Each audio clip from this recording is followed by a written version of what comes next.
This Torah class is brought to you by TorahAnytime.com. As mothers,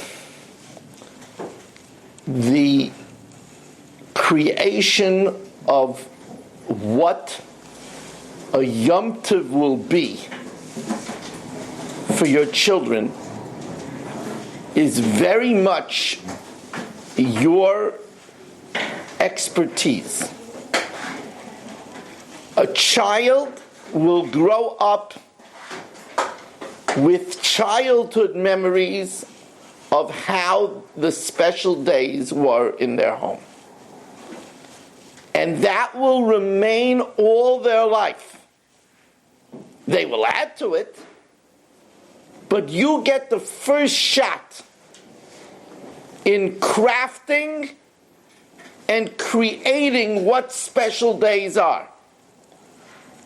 Children remember the wafting smell of blintzes before Shavuos. They remember licking with their fingers the batter of the icing on a special cake for Yom Tov. They remember helping their mother clean for Pesach. In certain families, I still remember as a little child, nobody does this anymore, but I still remember as a little child helping my mother. It was called Red Cross cotton. It came in a blue box. Helping my mother roll wicks for Hanukkah. Nobody does that anymore because everything is pre-made. My father does it. Good. Good. It's on the family. Well, that's great. That proves my point.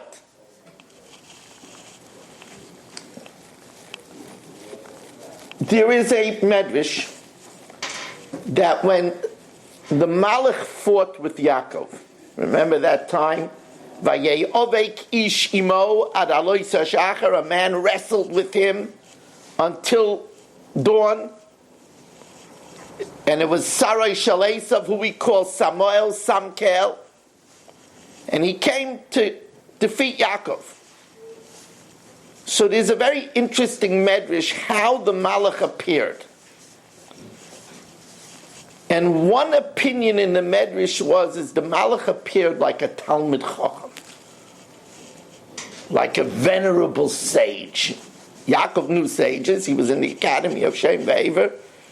He appeared like a venerable sage. So everybody tries to understand, what does that mean that the Samuel, the Satan, appeared like a Talmid Chacham? And the universal approach to this medrash is that sometimes the Yetzer Hora comes in the guise of piety.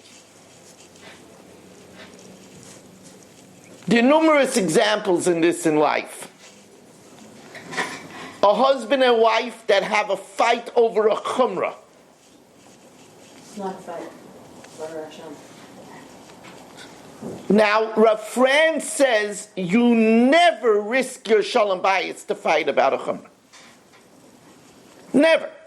It's not worth sacrificing your shalom bayis. So that the Satan came. Another case in point. Many shuls suffer from this. It's not good to talk in shul. But in certain shuls, talking in shul generates machlokes. It generates lashon hara. The person who is trying to daven and the other person is talking righteously indignant. He says, why do we let this boozer who goes out like the Kiddush club, who sits in the back and just talk, why do we let him in the shul? So what the Yetzer Hora is doing is, because of a feeling of piety, he's getting you to sin. That's the first preface. The second preface is we have to know that the Yetzer Hora is selective. He picks his battles. There's a famous concept introduced by the Chavetz Chaim, Zecher Tzadik, the Kodesh Brachas Chus Yagim Aleinu. The Chavetz Chaim says that we know that the Yetzer Hora is never lethargic. He never procrastinates. Before we up, he's up already telling us, don't get up yet. Late in the night, he's saying, stay up. He's not lazy. So the question, therefore, becomes, why did the Yetzer Hora wait to attack Yaakov? Why didn't he fight with Abraham? Why didn't he fight with Yitzchak? And the Chavetz Chaim says that the Yetzer Hora decided he could live with the life of Chesed of Abraham. He could live even with the Avodah, the Tefillah of Yitzchak. But Yaakov, Torah, that's war. So the Chavetz Chaim says you see that the Yetzer Hora picks his battles. And this is an important concept because the greater the mitzvah, the greater the Yetzer Hora will be. And that's why people could get along with everybody, they have a hard time getting along with their mother. They could get along with everyone, but they have problems with Shalom Bayis. So the obvious equation that people say is, the obvious answer is, well, I got a difficult mother, or I got a difficult husband. But that's not true. The reason is because Yetzer Hora says, this is big stuff. This is where I'm going to hit you. This is where I'm going to go to war. You have to always remember this. So therefore, when something is huge, that's where there's going to be a Yetzer Hora. So I'm going to start off with Purim with a mitzvah that the Rambam says, Kol Hamar B'Harizeh Meshubach. And that's the mitzvah of Mishloach Monos Yishloeh. It's a great mitzvah. You see, what happened on Purim is that Haman targeted our weakness. The Gemara Megillah says, Leka man the Yoda Lishna Bisha Kahaman. There's no man that had a slanderous tongue like Haman. Now, Lishna Bisha, Lashon Hara, we all know. We always learn this Lashon Hara. It's only Lashon Hara if it's true. Haman said the truth. That's why in the Targum on Megillah, it gives us the whole litany of accusations that Haman gave against us to Achashverosh. Because Achashverosh says, I'm not starting up with them. Anybody that starts up with them is in the pits. Look what happened to Paro. Look what happened to Nebuchadnezzar. Look what happened to Sancherib. He knew the history. He says, you think I'm going to start up with them? You think I'm nuts? So Haman gave a whole story that we're not the same anymore. And it says, Ezel Chacham Haloi Meid Mikol Adam. Who is wise? He who learns from everyone. We even learn from our enemies, because a lot of times our enemies pinpoint our chesroinus, our flaws, and we can learn from them. So Haman said the truth. It is true. For example, he said, well, if a fly falls into Achashverosh's cup of wine, if a fly falls into a Jew's cup of wine, they just toss it up and drink it. But if the king would touch that wine, they would spill it out. That's true. Because if the king touched the wine, it becomes yayin nesem. So it's true. He didn't say anything that was not true. He told the king, you're worried that if you get rid of them, it's going to cause a bald spot in the empire? Mapikula shata b'shoyu poi. Now, people that learn that, they don't even know what that means. The whole year they're saying shoyi poi. Now, what that means is, the whole year they're saying Shabbos hayoim, Pesach hayoim. They always have holidays. The goyim tell this to my balabatim all the time. You're always taking off. Now, but Haman knew more. Mapikula shata b'shoyi poi, because he knows we're always preparing for Shabbos. It says, we should always prepare for Shabbos. And Pesach is always on our mind. If you have a bungalow and you leave the bungalow, you're already thinking on Labor Day in September about Pesach, because you have to tell the Rav where the chametz is going to be. Right? So we're always thinking about Pesach. We're always thinking about Shabbos. So in the Megillah it says that Haman said to Achashverosh, Yeshno am echad, there is one nation, Mefuraz u'mefurad. I'm too loud, huh? Yeshna yam echad, there is one nation, Mefuraz u'mefurad.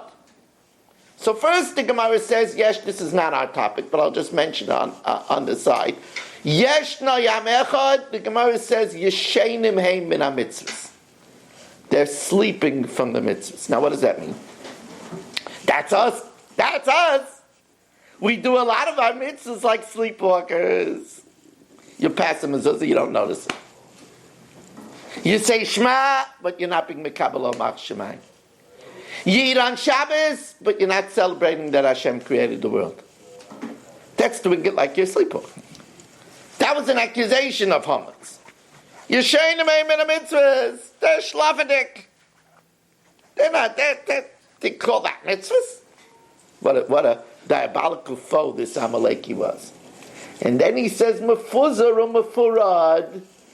So the Gemara says, Mefurad yesh preda beinayim. There's divisiveness amongst them. They don't get along. There's this shul doesn't like that shul, this one doesn't daven here, this one doesn't talk to this one. And when there's no shalom, Hashem doesn't love them. That's what Haman said. Haman, it had in his blood from generation hatred to the Jews, and they made themselves very knowledgeable on what our weaknesses were. So what did Esther tell Mordechai when she heard about the decree to annihilate the Jews? Lech kenais kol haYehudim. Go and gather all the Jews. Lech kenais kol haYehudim. There has to be achdus. And when they were looking to foster this throughout the ages, so they were mesakin a mitzvah to create achdus. La'asoi soisam yemei mishta v'simcha u'mishloyach monois ish l're'eh u'matanas of yainim. Now, matanas of yainim is in order that everybody should be able to celebrate Purim, even the poor. That's simple. But it's the only day of the year where we institute to give gifts. Normally, Sainei Matanas Yichya. Here is an institution of a day of gift giving. Why? So some say it's in reward from the fact that Uvabiza lo shilchu es yadam. That when we killed the Amalekis, we didn't touch the spoils. Because like the city of Yericho, spoils of Amalek are forbidden. Hashem said, you didn't touch the spoils, all that wealth on your enemy's hands full of diamonds, and you didn't take anything. It's amazing. Nobody did. The Megillah testifies. Imagine this. Our enemies, we killed them. They were going to take everything from us. We could have used the money. Uvabiza lo shilchu es yadam. So therefore, throughout the generations, Hashem said, you didn't take the booty, I'll reward you with gifts. But the simple reason of Mishleach Manas Yishlereyu is that in the spirit of Lech Kenais Kol HaYehudim, it's a day to make friends. It's a day to mend relationships. And therefore, this mitzvah, which the Rambam writes, Kol Amar B'Harizeh Meshubach. You know, he doesn't say that often. This is what we say in the Haggadah. Kol Amar B'Lesaper B'Yitzias Mitzrayim Harizeh Meshubach. Now that's, the Rambam wrote on all 613 mitzvahs. On very few does he write, Kol Amar B'Harizeh Meshubach. Whoever does it a lot is to be praised. That means, he said, giving Mishloach Manas on Purim is wow. Comes the Yetzer Hora and says, I can't have it. He made such a mess out of Mishloach Manas. It's unbelievable. I couldn't imagine. You watch sometimes the ingenuity of the Yetzer Hora and you look and you say, wow. Boy, he's smart. Of course he's smart. He's a Malach Hashem. You know, like, he tried to figure out, how do I get into Williamsburg schmutz? It's a big, how do I do it? They don't have television. They don't even have radios. They don't even bring in the daily news. How do I get schmutz into their houses? So he created a computer. They need computer for business. And he created the internet. Boom, I got Tzedai Mamar into their houses. It's amazing to watch. Okay, so they're battling against it. It's filters, they're battling against it. But it's amazing to watch the ingenuity of the Yetzer Hora. So what did the Yetzer Hora do with Mishloach Manos? The first thing he did is we're going to make it not about the other person. We're going to make it about you. You have to have a theme. You have to show off. You have to have the better. You have to have different. You have to have special.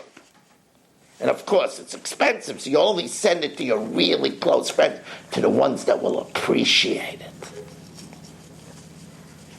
Yetzer Hora. It's amazing what the Yetzer Hora is trying to do. The next thing the Yetzer Hora does is something even better.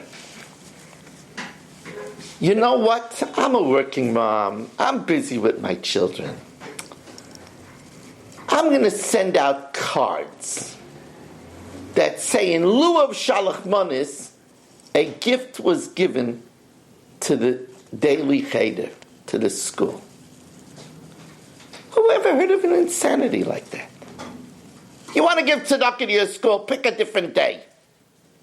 In lieu of eating matzah this year, matzah is expensive. It's $400 for 20 pounds, more. $500 for 20 pounds. In lieu of eating matzah, I'm giving a donation of $500 to a poor orphan.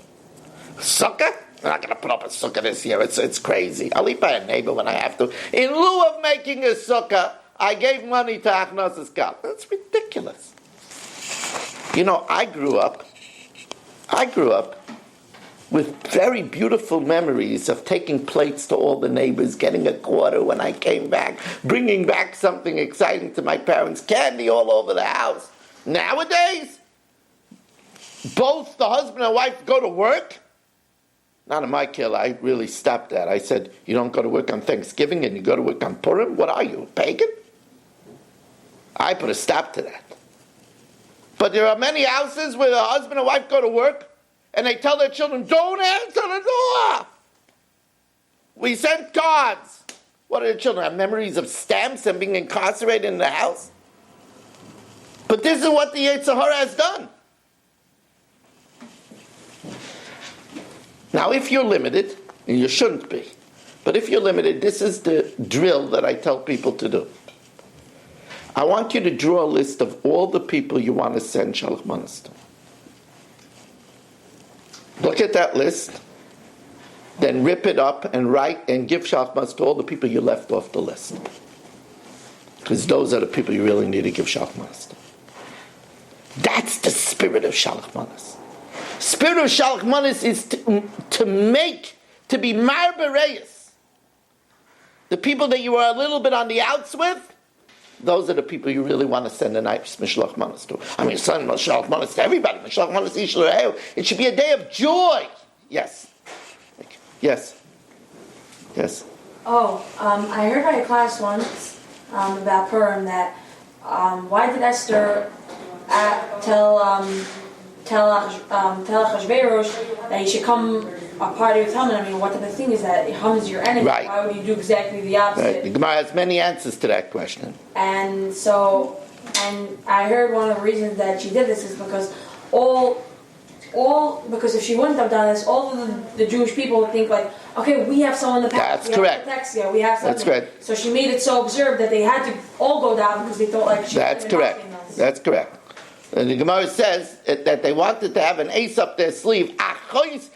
Esther was worried that they shouldn't say Achois yesh lanu bebeis hamelech. We have a sister in the palace. So therefore she made believe she invited Hitler, she invited Haman so that they might doubt whether she's a turncoat. Now, let's go back to Mishloach Manos.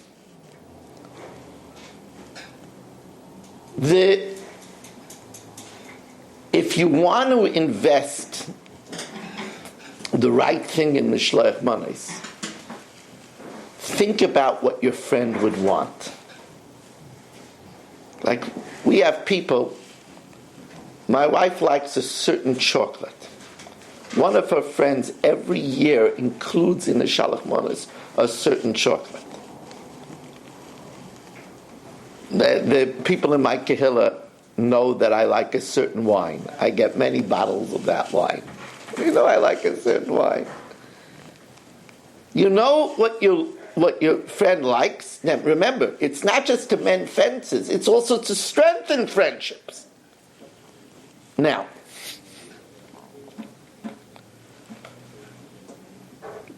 you know, it's interesting that I was once called to a bungalow colony. I can mention the name. He has passed on. But there was a man by the name of Mitch Merlis, who was a big lawyer, very, very wonderful person. Came down with a bad cancer, and he needed a surgery. And there was a possibility that the surgeon would have to cut through his voice box and that he would never talk again. Here he's a lawyer by trade. His voice was everything. And there was a possibility, a good possibility, that in the surgery they would have to cut through his voice box and he would never be able to talk again. They might have to do that to save his life. So the bungalow colony contacted me and asked me that I should come before the surgery and give them his iris, what they could do to help Mitch, that he should have a good surgery, and that he shouldn't lose his voice. So I went there and I spoke to them. The whole colony came, men, women, older children. And I said to them, I thought long and hard, and I said, if you want to do something that has the biggest bang for Mitch, everyone here should be makabel upon themselves to make up with someone that they're not getting along with in the schus of Mitch. And I think that would go a long way with the Rebbeinu Shalom, because Gadol HaShalom. Anyway, I got a phone call a few days later that somebody told me he made up with his sister who he didn't talk to in 19 years. And they were both crying. And they both agreed to start fresh in the schus of Mitch. The end result was the surgery was a success. He didn't lose his voice. We don't know why, but maybe this had something to do with it. Mending relationships. That's what a Mishloach Manas Ish L'Re'ehu is all about. Now, I'm going to give you another example of how the Yetzer Hora wheedles his way into Purim. And again, it's important for you to know as future moms, there is a mitzvah of Chayev Adam Libesumei B'Puria. Since the miracle happened through wine, and the undoing of Haman was by Mishteh Yayin, so therefore there's a Gemara to drink on Purim. And at one time, there was a mitzvah Adlo Yoda Bein Ara Haman LeBaruch Mordechai, to get so drunk that you don't know the difference between Ara Haman and Baruch Mordechai. Now, if on Purim you don't know the difference between Kirstis Haman and Baruch Mordechai, you have to be very drunk. Now, it happens to be that many of the poskim say, the Gemara tells us, Kam Rabba v'shachtel Reb Zeir. He got so drunk, Rabba got up and shechted Reb Zeir and killed him. He was able to revive him miraculously. But the next year, Reb Zeir didn't go to him for Purim. He says, look, you can't rely on an ace. There are many poskim that say that story reverses the din. And because that happened, it's a sign that we shouldn't get so drunk.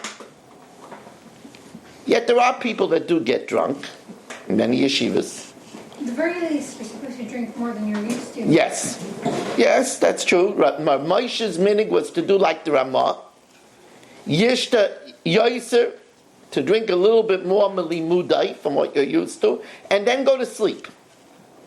And when you're asleep, you don't know the difference between Aram and Baruch Mordechai. That's my custom. I follow my Rebbe.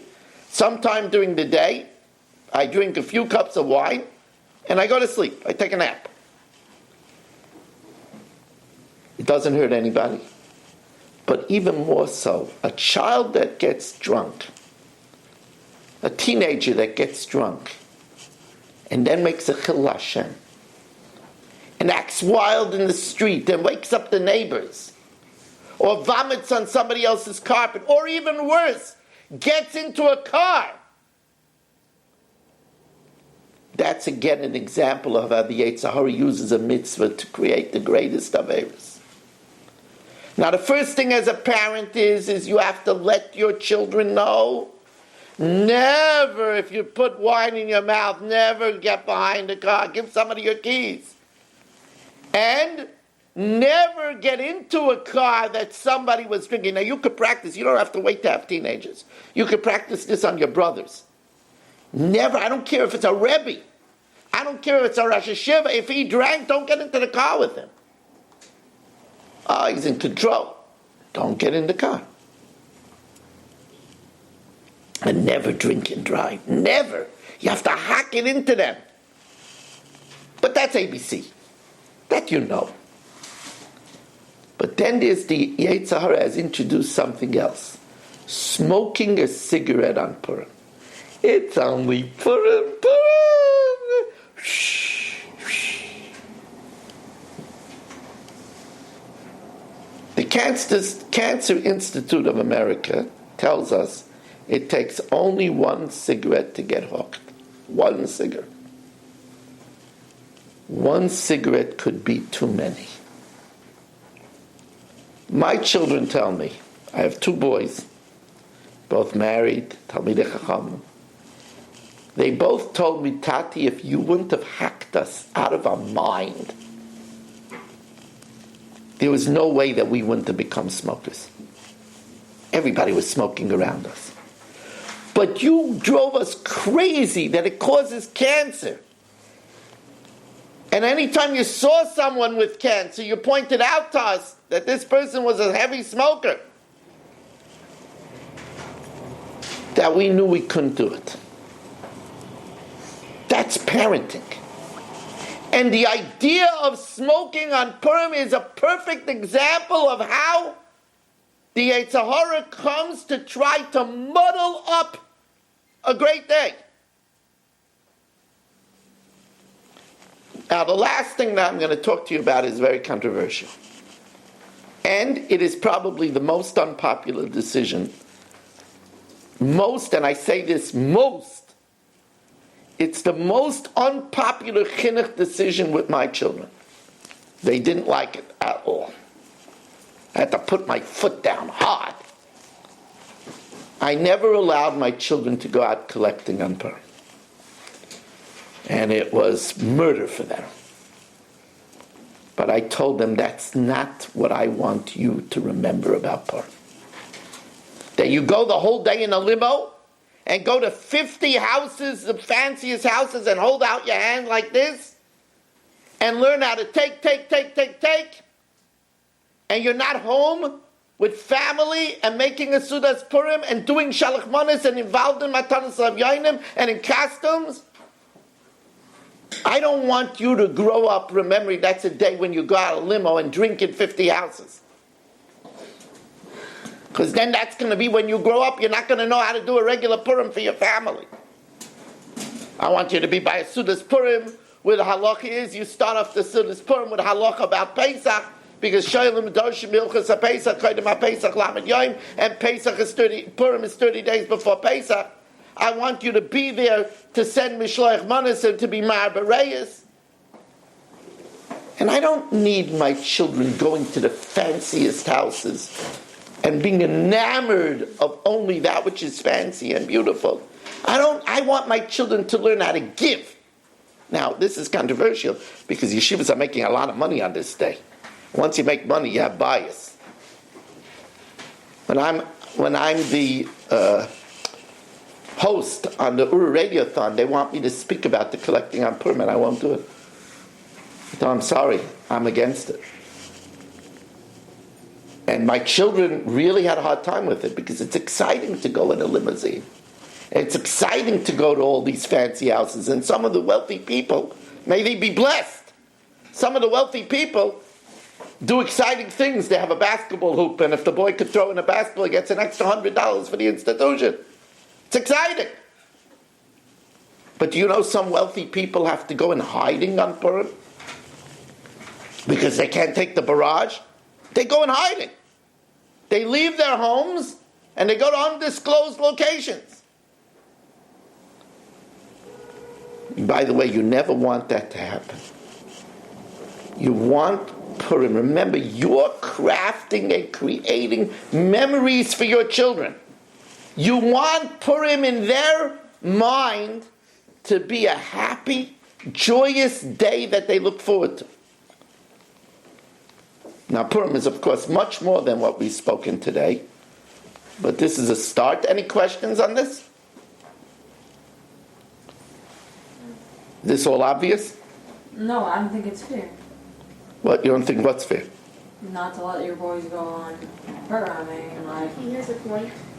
Yeah, definitely I hear, but like, let's say 1 year or one night or a few hours, something that they should also feel like they're part of something. Because every time a boy, I would think that a regular boy that feels like, oh, my father doesn't let me do this, is like exactly what he's going to come out and like be like, oh, he's going to like... Well, they thank me for it now.